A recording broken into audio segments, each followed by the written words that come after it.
Salut à tous. Alors aujourd'hui je râle. Je râle parce que j'ai encore vu des artistes qui se plaignent. J'ai encore vu des artistes se plaindre sur YouTube et ailleurs.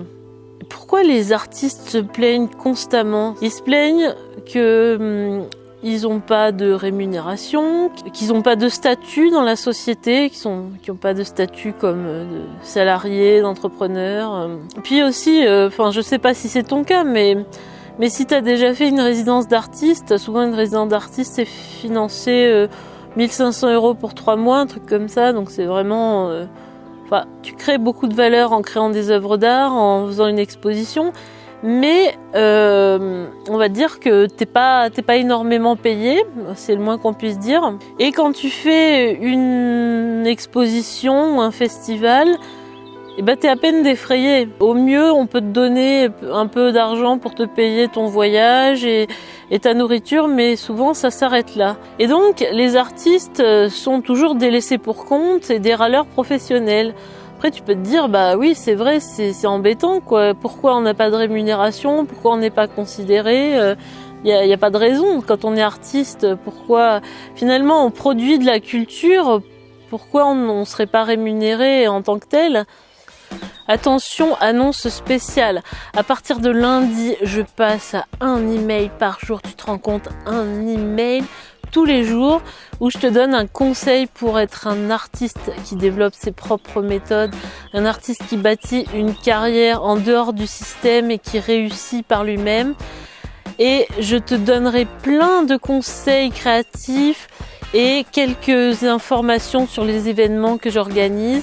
Et pour l'occasion, j'organise aussi une séance de coaching d'1 heure gratuite. Premier lien en description, dans la barre d'infos. Et les premiers servis, les premiers inscrits pourront bénéficier d'1 heure de coaching. J'ai prévu 5 créneaux uniquement, donc dépêche-toi de t'inscrire dans la liste en dessous. Il y a plein de surprises qui t'attendent pour les jours à venir. Je te dis à tout de suite dans les mails. Le problème, c'est que quand tu fais de l'art, tu crées pas quelque chose de vital en fait. Les gens, ils s'en foutent un peu de ton œuvre d'art. Surtout que la plupart de ce que tu crées, c'est des choses qui sont c'est ton sentiment personnel sur le monde. Donc, forcément, les gens, ils veulent un aspirateur, ils veulent faire un voyage aux Maldives, mais acheter une œuvre de ton sentiment personnel sur le monde, ils s'en foutent un peu. Donc c'est pour ça. Après, ton art ne correspond pas à un besoin, ton art n'est pas souhaité par les gens, on va dire personne ne t'attend. Et finalement, autrefois, il y a des artistes qui arrivaient à gagner leur vie. Je pense à Le Nôtre. Le Nôtre, c'était le jardinier de Louis XIV qui a fait le Vaux-le-Vicomte aussi, qui a su flatter les rois, les riches, qui a su flatter tout le monde et qui a su plaire avec des créations qui valorisaient aussi le roi. Donc forcément, quelque part, ce qu'il créait, ça servait à quelqu'un, c'était un faire-valoir pour le roi. Donc, forcément, il a gagné sa vie tout en étant un artiste et tout en ayant une pratique personnelle, on va dire. Le problème quand tu es artiste, quand tu fais les beaux-arts par exemple, c'est que déjà la question de l'argent n'est jamais abordée, jamais.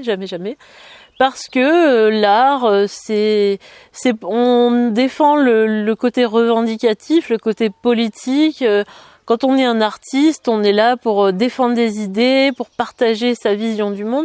On n'est pas là pour faire de l'argent et même on élude complètement la question. L'argent et l'art, c'est quelque chose qui n'est pas du tout abordé en école d'art par exemple. Et on a un certain snobisme, je me souviens, c'était le cas moi avec mes collègues des Beaux-Arts, un certain snobisme par rapport à ceux qui font des commandes, les portraitistes, ceux qui dessinent des gens sur commande, si tu veux, qui dessinent des chats, des choses comme ça. Et on a toujours un côté ouais, mais ce qu'ils font c'est pas de l'art, de toute façon c'est pas, enfin en gros ils se prostituent quoi, ils ont pas de message politique, ils ont pas de message personnel, philosophique. On avait quand même un certain mépris envers ces gens-là, alors que finalement si tu réfléchis à l'art en général, l'art est énormément lié à l'argent. L'art, c'est déjà t'as le marché de l'art, la spéculation, les collectionneurs. Enfin, si tu portes un regard sur l'ensemble de l'art, sur l'ensemble de la discipline artistique, en fait, on se rend compte qu'elle est énormément lié à l'argent, ou alors s'il s'agit pas d'exposition payante, il s'agit de faire de l'art donc gratuitement, plus ou moins, pour certains centres d'art qui récoltent de l'argent avec les entrées, par exemple le Palais de Tokyo à Paris, je sais pas si tu y as déjà été, mais enfin c'est super, hein. Ceci dit, je te recommande à 1000%. Mais l'entrée est quand même à 15 €, donc tu te dis, ouais, en fait, ce qui est produit, l'œuvre d'art, elle est vachement à voir avec l'argent. Si c'est pas pour acheter une œuvre d'art, c'est pour entretenir un réseau, c'est pour payer des intermédiaires culturels. Donc, et l'art en réalité génère énormément de valeur, même quand les œuvres d'art sont exposées gratuitement. Parce que les spectateurs, soit ils payent pour acheter l'œuvre d'art, soit ils vont payer pour visiter l'exposition. Donc oui, clairement, l'art a à voir avec l'argent. Toute production, si tu veux, quand tu vas voir un film, quand tu vas voir quand tu achètes un livre, quand tu vas voir une pièce de théâtre, personne ne trouve choquant qu'on paye pour rentrer, qu'on paye pour voir l'œuvre qui a été créée. Il n'y a aucun souci pour personne.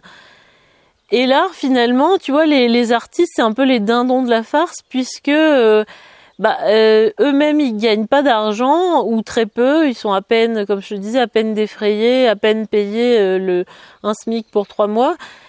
Et vu qu'ils veulent pas s'intéresser à l'argent, c'est les autres qui s'y intéressent à leur place.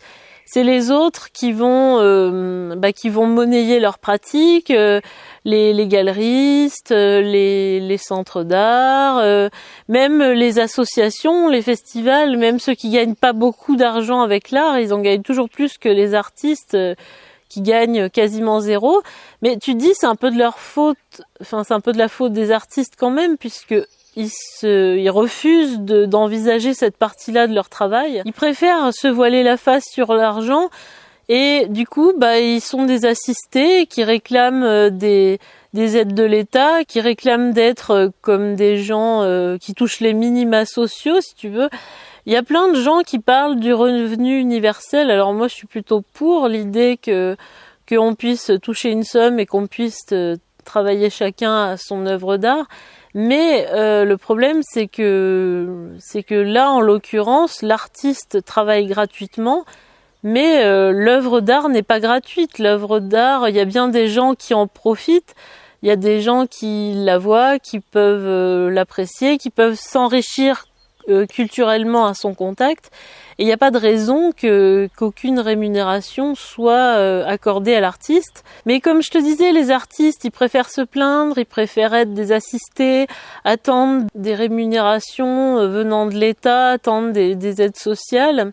Ils préfèrent aussi ne pas s'occuper d'argent, dire que c'est pas du tout leur positionnement, qu'eux ils sont là pour créer, que créer c'est antinomique avec l'argent. Et pourtant quand même, quand t'es un artiste, c'est que t'es hors norme. Tu crées des choses que des gens ordinaires entre guillemets, qui ont une vie plan-plan, ne pourraient pas faire. Alors pourquoi dans ce cas-là tu attendrais des aides de l'État? Pourquoi tu voudrais te conformer à un État, à des politiques culturelles, à des gens qui par ailleurs ne connaissent rien aux artistes et qui veulent surtout faire valoir soit des territoires, soit des politiques de l'État, qui veulent influencer forcément. Et quand tu touches de l'argent de quelqu'un, quand tu es payé par quelqu'un, c'est forcément indirectement pour servir ses intérêts.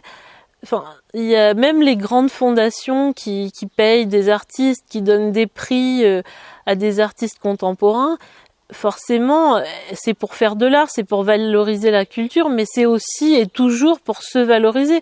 Quand tu payes quelqu'un pour faire tes photos d'identité, c'est pour te valoriser. Quand tu payes quelqu'un pour faire ta maison, c'est pour réparer ta toiture, pour faire la déco chez toi, c'est forcément pour valoriser ta maison et pour te valoriser. Ça n'existe pas des gens qui donnent de l'argent comme ça dans l'absolu sans contrepartie, c'est pas possible. Et donc si t'es hors norme et si tu te plies à aucune règle de la société, si tu veux être un artiste politisé comme on disait, eh ben pourquoi t'attendrais les minima sociaux? Pourquoi tu voudrais être comme un salarié ou comme un chômeur, encore pire? Alors moi, je te propose de créer ton propre système. Je te propose qu'à présent on travaille pour soi, qu'on crée des bases solides pour ton art. Et je pense qu'on n'est pas obligé de suivre le système, on n'est pas obligé d'être le jouet des prix, des résidences d'artistes. On n'est pas obligé de se conformer à ce qu'on attend de nous, d'être obligé de faire un sujet pour plaire à quiconque. Je pense qu'on peut créer son propre système et qu'on peut tout à fait se valoriser par les circuits classiques. Par exemple, au lieu de considérer que l'argent qu'on te donne pour faire une résidence d'artiste, c'est ton salaire, au lieu de raisonner comme un salarié, tu pourrais plutôt bénéficier de cette résidence d'artiste pour construire ton parcours artistique, pour faire des œuvres, pour te faire valoir, pour associer des noms prestigieux aux tiens pour faire évoluer ta carrière. Donc c'est ce que je te propose, de développer ton propre système artistique, tes propres méthodes pour réussir par toi-même, pour bâtir une stratégie artistique, une stratégie personnelle, sans être obligé d'attendre de l'État, de quiconque, de construire un système pour toi et qui te rapporte à toi et qui te valorise. Voilà. Alors n'hésite pas à t'inscrire, je te laisse méditer là-dessus, je te laisse donner ton avis dans les commentaires. Si tu as écouté la vidéo jusqu'au bout, tu peux écrire Lila en fleurs dans les commentaires. Je te dis à la prochaine vidéo et à lundi dans les mails. Salut! On les voit les chats ou pas? Ouais. Ouais, vite fait, on les voit. Là. Salut à tous!